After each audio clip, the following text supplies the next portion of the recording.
Hey guys, Travis Daggett with Cornerstone Properties, talking today about foreclosures, and if you've received a notice on your property where the bank has started the foreclosure process, or maybe you know somebody that has. The first step in the process is when you've missed three or more mortgage payments, the bank sends you a notice in the mail. Or they have the option to after 3 missed payments. So when they do that, they say we're starting the foreclosure process. What that means is, regardless of bankruptcy or anything else, they still have to go through the foreclosure process to get the property back.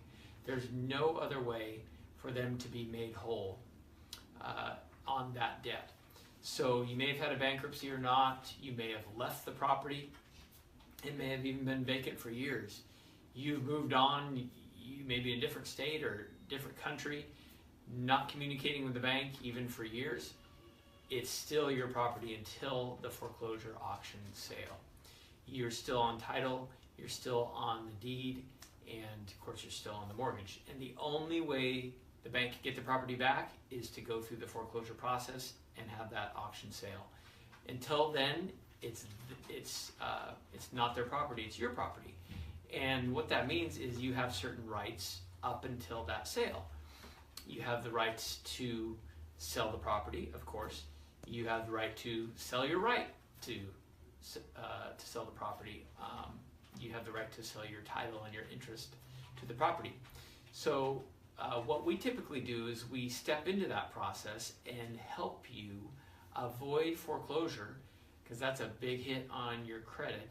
Yes, you have mortgage late payments, but foreclosure is pretty rough, and it might not seem like a big deal now, but it keeps you from purchasing a property for at least 7 years.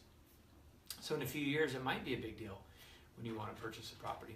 And the other thing we do is get you some cash in your pocket at closing. It may be just to move or whatever we can negotiate.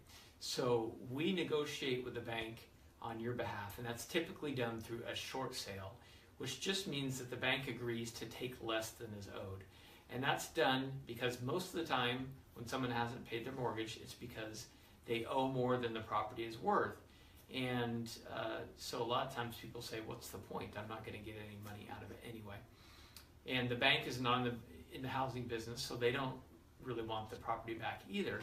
So a short sale just means we're negotiating and saying to the bank, yes, you're owed $300,000, but the property is only worth $200,000. So let's negotiate for a sale for $200,000.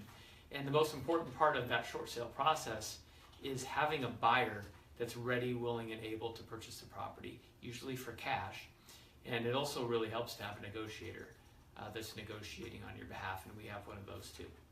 So hope that explains the process. If you've received anything like that from the bank, you're in that process and you have any questions, feel free to give us a call. We'd like to help you out, and of course we'd like to purchase your house at the end of the process. That's what we do. Thanks, Travis Daggett with Cornerstone Properties.